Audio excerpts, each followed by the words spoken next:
नमस्कार, मैं रवीश कुमार। जुबिन गर्ग को केवल या अली वाले गाने तक सीमित नहीं किया जा सकता है। अगर आप असम के जनजीवन में महलों से लेकर फुटपाथों पर जुबिन की मौजूदगी का मूल्यांकन करेंगे तो मनोरंजन, समाज और राजनीति की समझ बदल जाएगी। जिस असम से आने वाली सांप्रदायिक राजनीति की धमक दहशत पैदा करती है, उसी असम में कोई ऐसा भी सितारा था जो सबका प्यारा था। आप जुबिन को असम की अंतरधारा कह सकते हैं। एक ऐसी अंतरधारा जो असम में एक नई जीवन धारा गढ़ रही थी, जो धर्म, भाषा और जाति के नाम पर नफरती तलवारों से लहूलुहान जनता के जख्मों को सीते चलती है। जुबिन के नहीं रहने के बाद अब वो अंतरधारा ऊपर आ गई है, सतह पर उनके अंतिम दर्शन के लिए उमड़े जन सैलाब का रूप ले चुकी है। अफसोस कि हिंदी प्रदेशों की जनता असम की इस अंतरधारा को, हमारे समय की इतनी बड़ी सांस्कृतिक राजनीतिक परिघटना को समय से नहीं जान सकी, अनजान रही।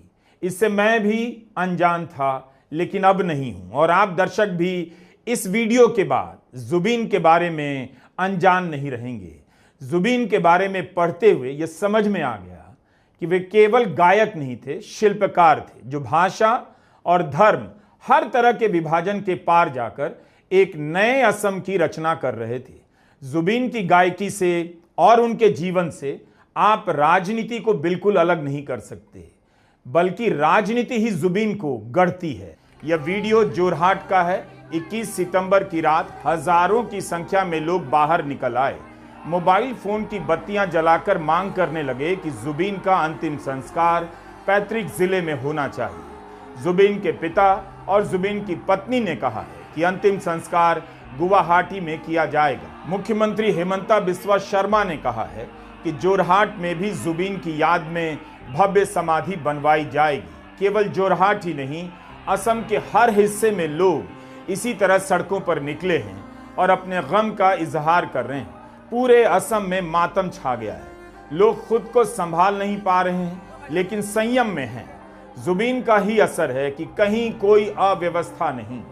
आप जो भी देख रहे हैं वो जुबिन की केवल लोकप्रियता नहीं है, बल्कि उन तमाम मुद्दों पर उनका खुलकर बोलना है, उनकी सोच का असर है, उनके साहस के प्रति जनता का नमन है। असम 3 दिनों से शोक में डूबा है। शहर के शहर में सन्नाटा पसरा है, दुकानें बंद हैं, जनजीवन ठप है। जीवन भर असमिया पहचान को सबसे आगे रखने वाले जुबिन आज असम की पहचान बन चुके हैं। सारा असम, चाहे किसी भी दल से जुड़ा हो, जुबिन को इसलिए भी पसंद करता है क्योंकि जुबिन राजनीतिक थे। उन्होंने राजनीति से भी लोहा लिया, राजनीतिक मामलों में टिप्पणियां की। 19 सितंबर को सिंगापुर में जुबिन गर्ग का निधन हुआ। इस खबर को आम लोग अभी तक स्वीकार नहीं कर पाए हैं। यह उनके लिए बहुत बड़ा सदमा है। लोग लिख रहे हैं जैसे उनके जीवन से जान चली गई हो, जुबान चली गई हो। आखिर हम क्यों नहीं जान सके जब जुबिन अपने गीतों, अपने व्यवहार, अपनी जीवन शैली से असम के घर घर में घर बसा रहे थे। किसी भी धर्म के हों या जाति के हों, बड़ों के लिए बेटा, हम उम्र के लिए दोस्त और छोटों के लिए भैया, सबके लिए जुबिन दा। नेशनल मीडिया जुबिन गर्ग के महत्व को बताने में नाकाम रहा। उसे असम से उभरता हुआ एक नेशनल आइकॉन नहीं दिखा, ना तो जुबिन के जीवन काल में, ना जुबिन के जाने के बाद। नेशनल मीडिया ने तब भी समझने का प्रयास नहीं किया जब असम भर से लाखों लोगों के गुवाहाटी पहुंचने की खबरें आने लगी। 2 दिनों से गुवाहाटी के सारू सजाई स्टेडियम में लाखों लोगों का आना जारी है, जो जुबिन गर्ग के अंतिम दर्शन करना चाहते हैं। लोग जुबिन के पार्थिव शरीर तक पहुंचने के लिए रात रात भर लाइन में हैं। कहीं कोई भगदड़ नहीं। उनकी शोक यात्रा के बारे में कई लोगों ने लिखा है। लोग मौन होकर चुपचाप चलते रहे, रोते रहे। एक गायक और संगीतकार के चुप हो जाने से पूरा असम चुप हो गया है। यहाँ आने वाले लोगों में हर जाति, धर्म, भाषा के लोग मिलेंगे। यह जुबिन का कद और प्रभाव था कि बिहू के समय में हिंदी में भी गाने बजने लगे। विरोध करने पर भी गाते थे और गाकर विरोधियों को चुप करा देते थे, क्योंकि कौन गा रहा था यह सबसे बड़ी बात थी। जुबीन अपने आप में असम की नई जुबान बन गए थे। केवल गुवाहाटी में नहीं, असम के अलग अलग शहरों में, कस्बों में, गांवों में जुबीन गर्ग को याद किया जा रहा है। जुबीन ने उन्हें एक अलग जुबान दी, हिम्मत दी और कई प्रकार के गाने दिए कि जब भी राजनीति नफरत की तलवार चलाए गुनगुनाओ, जब कुछ अच्छा सा ना लगे तब भी गाओ, जब कुछ अच्छा लगे तब झूम उठो। यहां आने वाला हर शख्स जुबीन के इस योगदान को जानता है।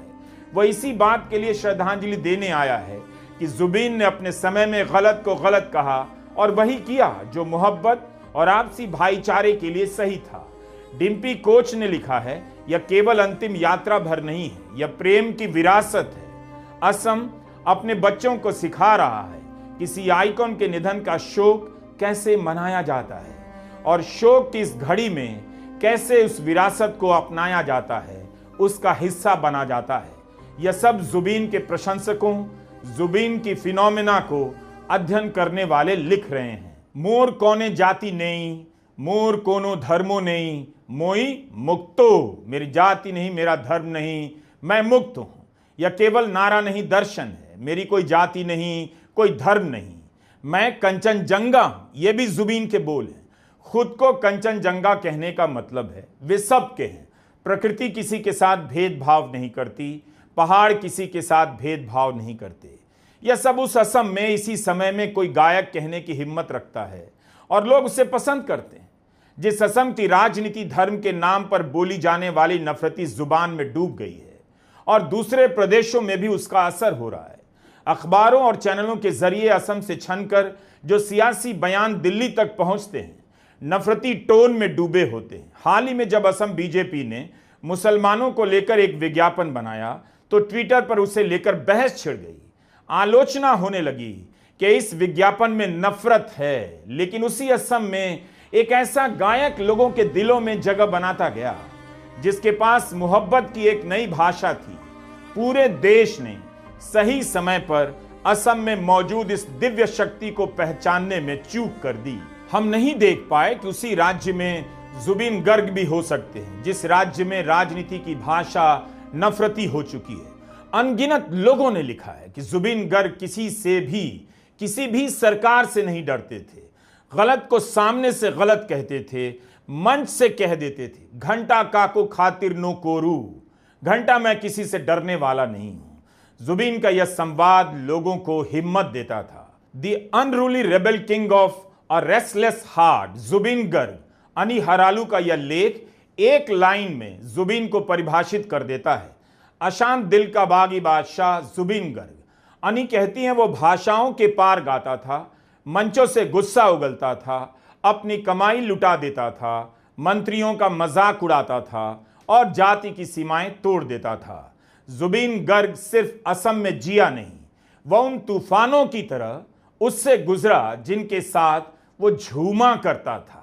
आप बताइए, आज की तारीख में भारत में कितने ऐसे लोकप्रिय गायक हैं जिनके लिए ऐसा लिखा जा सकता है? क्या कोई भी गायक है, किसी का नाम आप बता सकते हैं जिनके बारे में उनके प्रशंसक यह सब लिख सकते हैं? बॉलीवुड के कलाकार फिल्मों में काम न मिलने से डरते हैं। एक फरमान के आगे, एक इशारे के आगे झुक जाते हैं, चुप हो जाते हैं। नफरती राजनीति का खुलकर विरोध तक नहीं कर पाते। लेकिन जुबीन इन सब से अलग हैं, बागी और विद्रोही। इसकी चिंता नहीं करते थे कि उन्हें काम नहीं मिलेगा। आज भारत की हर संस्था एस्टेब्लिशमेंट की गुलाम हो गई है।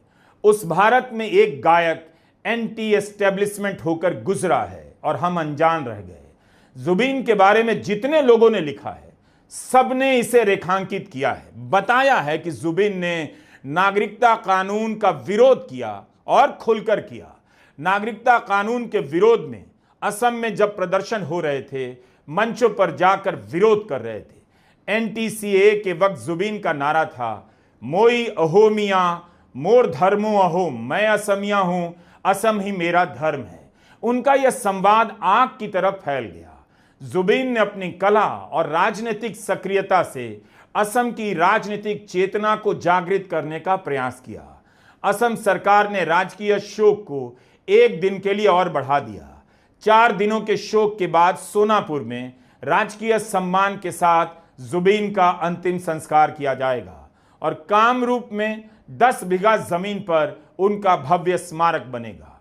असम सरकार की कैबिनेट बैठक में जुबीन के लिए मौन रखा गया। अरुणाचल प्रदेश सरकार ने भी अपनी कैबिनेट मीटिंग में जुबीन के लिए मौन रखा। असम सरकार से लेकर मुख्यमंत्री के सोशल मीडिया हैंडल पर जुबीन ही जुबीन है।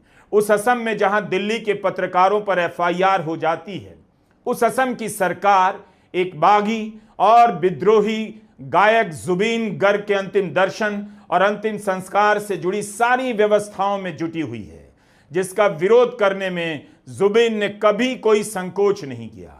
जुबीन की लोकप्रियता उनकी न्यायप्रियता के कारण थी। वे जनता की अंतरात्मा के प्रतिनिधि बन गए और भारत को खबर तक न लगी। अनी हरालू ने जुबीन के बारे में लिखा है, 1990 के दशक में जुबीन मशहूर हुए जब असम बगावत और कर्फ्यू के दौर से गुजर रहा था। उन बंद रातों में छोटे कमरों में कैसेट क्लिक करके बजती वही ध्वनि जिसने बाद में प्रेम में डूबे विद्रोही और नए रास्ते तलाशते युवाओं का साथ दिया। जब वे मॉल और कॉल सेंटर की तरफ बढ़ रहे थे, रेडियो ने खालीपन भरा। फिर आया फोन, लैपटॉप, एफएम और प्लेलिस्ट का अंतहीन चक्र। 2006 में उन्होंने हिंदी फिल्म के लिए या अली गाया और वह गीत पूरे भारत में दौड़ गया।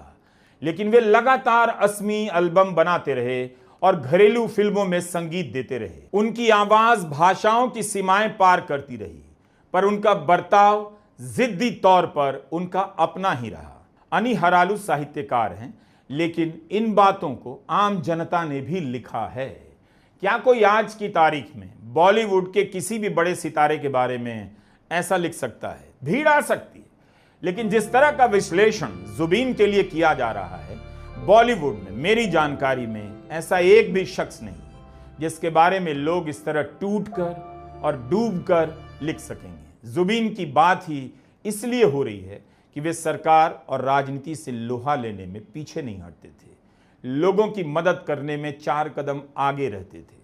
असम की जनता को भरोसा था, उनका जुबीन बॉलीवुड के गाने के लिए, फिल्म में एक रोल के लिए, कुछ करोड़ के लिए बिक नहीं सकता, चुप नहीं हो सकता और झुक नहीं सकता।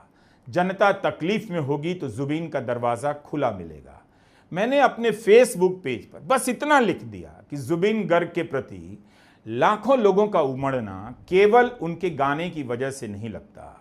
इस गायक ने जरूर जनता के साथ गहराई के स्तर पर रिश्ता बनाया होगा जिसे हम नहीं जानते। मेरा बस इतना लिखना था कि सैकड़ों कमेंट आ गए।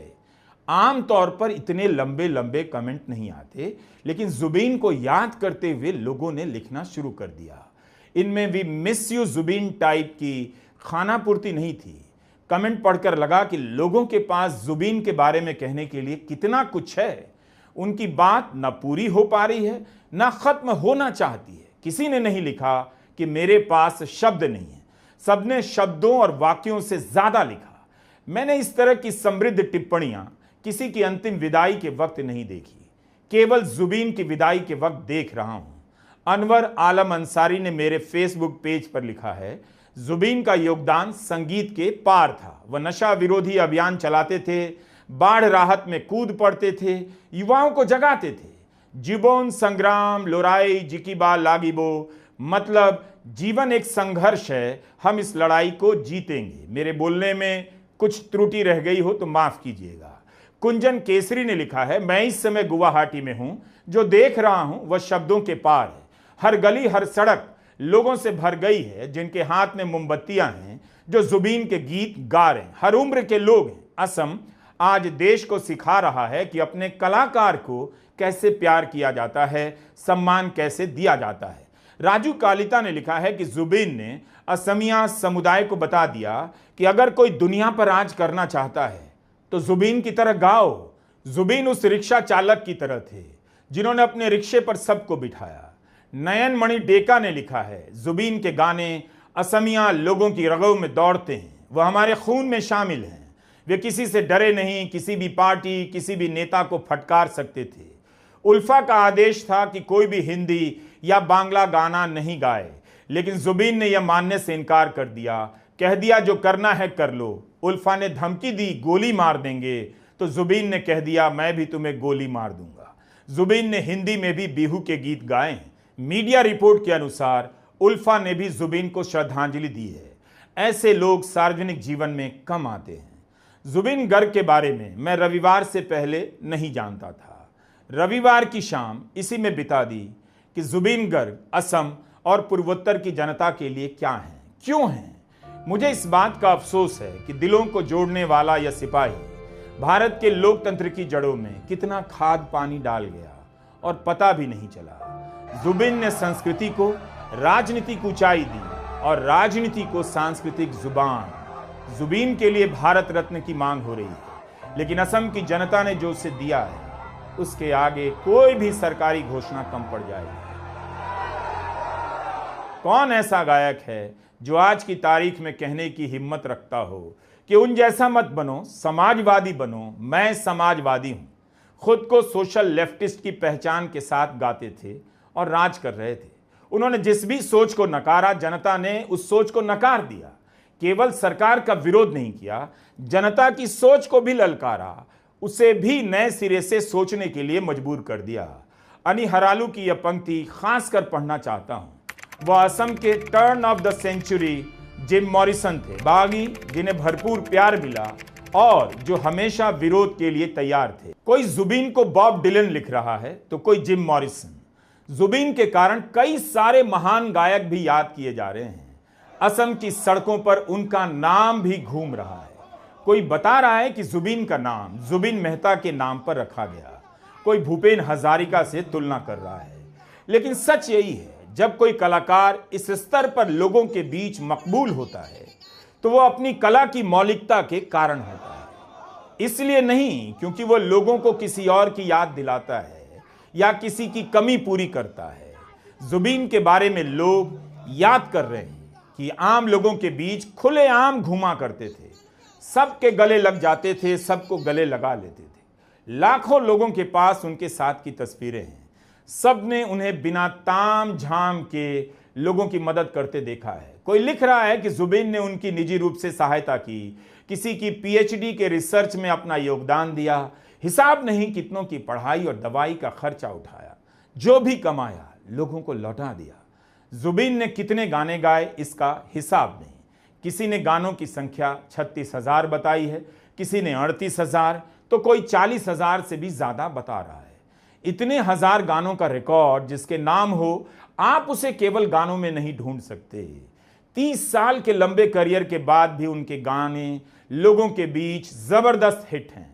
स्पॉटिफाई पर उन्हें हर महीने करीब 25 लाख लोग सुनते हैं। नौजवान फैन उनके हाल के गानों को याद कर रहे हैं। पुराने फैन लिखकर बता रहे हैं उन्होंने जुबीन की कौन सी कैसेट सबसे पहले खरीदी। अनामिका, रॉन्ग, मुक्ति। कलाकार सिर्फ अपनी कला के कारण ही लोकप्रिय नहीं होते। कलाओं का हमारे जीवन में कोई एक अलग डिपार्टमेंट नहीं होता, उसका विस्तार हमारी सामाजिक, धार्मिक, राजनीतिक चेतना में होता है। संगीत सिर्फ धुनों का कोई तंत्र नहीं जिसमें हम प्रवेश करते हैं और फिर उससे निकल आते हैं। हम अलग अलग संगीत से अलग अलग तरह से जुड़ते जाते हैं। आज लोग जुबीन को याद करते हुए असम आंदोलन को याद कर रहे हैं, उल्फा के समय को याद कर रहे हैं, सीएए प्रदर्शनों की बात कर रहे हैं। कभी खुद को आस्तिक कहते थे, कभी शिव भक्त, मगर हमेशा अपने आप को असमिया कहते थे। बार बार उनके चाहने वाले यह बात याद दिला रहे हैं, वे असम की पहचान थी। 19 सितंबर को उनके निधन की सूचना के बाद से असम सोया नहीं। एक फैन ने लिखा है, वे एक व्यक्ति ही नहीं थे, वे असम का तारा, सितारा, किसी का भाई, किसी का बेटा, वह गरीबों का मसीहा था। वो असम की आवाज था, एक अकेला सभी सरकारों पर भारी था।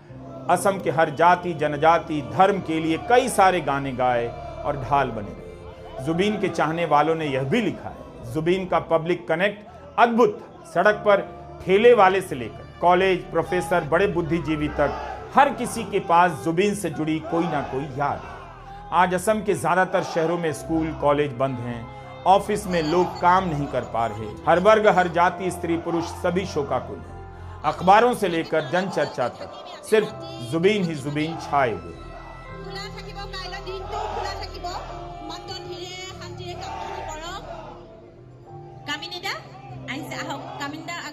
1992 में पहली एल्बम अनामिका से जुबीन का सफर शुरू होता है।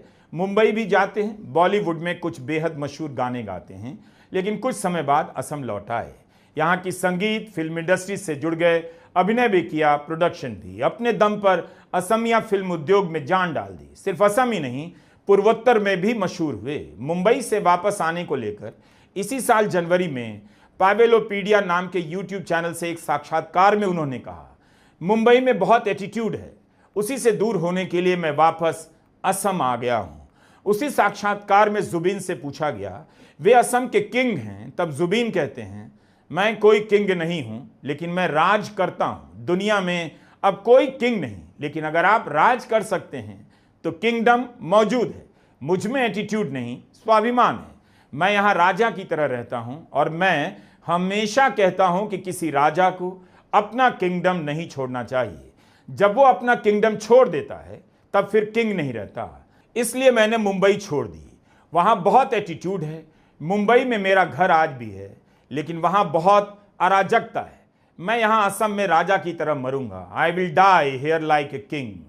असम की जनता ने अपने इस बादशाह को निराश नहीं किया। वो रात रात भर लाइन में लगी है कि अंतिम दर्शन करना है। लोग अकेले इस सदमे को सह नहीं पा रहे तो भीड़ में शामिल हो जा रहे, और भीड़ में लोग कह नहीं पा रहे, चुपचाप सिसक रहे हैं।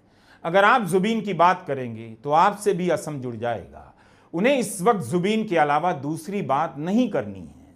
जुबीन के दर्शन की लाइन में असम की राजनीति खत्म हो गई है। सारे विरोध मिट चुके हैं, क्योंकि इंसानियत का रास्ता आज जुबीन से होकर जा रहा है। 2002 में जुबीन गर्ग और गरिमा सैकिया ने शादी की। दोनों ने 15 बच्चों को गोद लिया।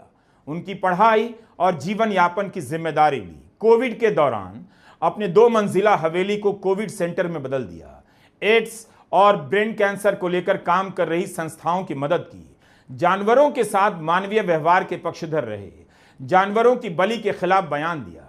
आज जानवरों की मदद करने वाली संस्था पीटा ने भी उन्हें याद किया है। बच्चों के शोषण के खिलाफ एक्टिविज्म में भी सक्रिय रहे। उत्साह नाम का एनजीओ चलाने वाले मिगेल दास क्वियाह ने एक लंबी फेसबुक पोस्ट में एक प्रसंग बताया है। 2014 की बात है। गुवाहाटी के चांदमारी इलाके में एक छोटी बच्ची किसी के घर पर बाल श्रमिक के रूप में काम करती थी। मालिक उसका यौन शोषण करता था। एक रात वो घर से भाग निकली, मगर मालिक ने उसे पकड़ लिया। उसे घसीटकर वापस घर की तरफ ले जा रहा था जब पास से जुबीन गर्ग की गाड़ी गुजरी। जुबीन ने उस लड़की को उस आदमी से छुड़ाया। लड़की को पुलिस थाने लेकर गए, केस किया। बाद में जब वो केस कोर्ट में गया तब भी जुबीन ने उस लड़की की सहायता की। इसी पोस्ट में मिगेल दास ने लिखा है कि जुबीन का सेंस ऑफ ह्यूमर भी लाजवाब था। 2014 के केस के वकालतनामे पर जब दस्तखत करने थे तो जुबीन ने कोने में साइन करने की जगह वकालतनामे के कागज के एकदम ऊपर साइन कर दिया, जैसे वो कोई ऑटोग्राफ हो। जब वकील ने कहा कोर्ट यह स्वीकार नहीं करेगा, जुबीन ने बात टाल दी, कहा अरे जाने दो। मगर मजे की बात यह थी कि कोर्ट ने कागज स्वीकार कर लिया। तो अनगिनत किस्से हैं लोगों के पास जुबीन को लेकर। वो असम की यादों में सदियों कायम रहेंगे। अच्छा होता उनकी उम्र कम से कम 1 सदी की होती। असम के उन सभी लोगों का आभार जिन्होंने मुझसे शिकायत की कि हमने वीडियो क्यों नहीं बनाया। उनकी शिकायत नहीं आती तो मैं भारत के इतिहास के इतने महत्वपूर्ण शख्स के बारे में इतना भी नहीं जान पाता। इससे जुबीन को प्यार करने वाले कम नहीं हो जाते कि मैं नहीं जानता हूं, लेकिन वीडियो की स्क्रिप्ट खत्म करते करते यही लगा कि जुबीन को जो नहीं जानता है वह खुद से भी कम प्यार करता है। उन सभी का शुक्रिया जिन्होंने जुबीन के बारे में लिखा, जिनके लिखने से मुझे जानकारी मिली, जिन्होंने मुझे वीडियो भेजे, अपना दुख भी साझा किया। हम आपकी वेदना को समझते हैं। उम्मीद करते हैं कि जुबीन गर्ग अपने अल्हड़पन, बेबाकी और मोहब्बत की जो मशाल आपको देकर गए हैं उसे जलाते रहेंगे। जुबीन के बताए रास्ते पर चलते रहेंगे। नफरत की सियासत को, नफरत की भाषा को हराते रहिए और जैसा कि जुबीन थे वैसा ही बनते रहिए। हर गलत का विरोध करते रहिए। असम और पूर्वोत्तर इस समय शोक में डूबा हुआ है। 23 सितंबर को अंतिम संस्कार के वक्त एक एक लम्हा असम और पूर्वोत्तर के लोगों पर भारी पड़ने वाला है। हमारी यही प्रार्थना है कि जुबीन के परिवार और असम और पूर्वोत्तर के लोगों को इस दुख का सामना करने की शक्ति मिले। नमस्कार, मैं रवीश कुमार।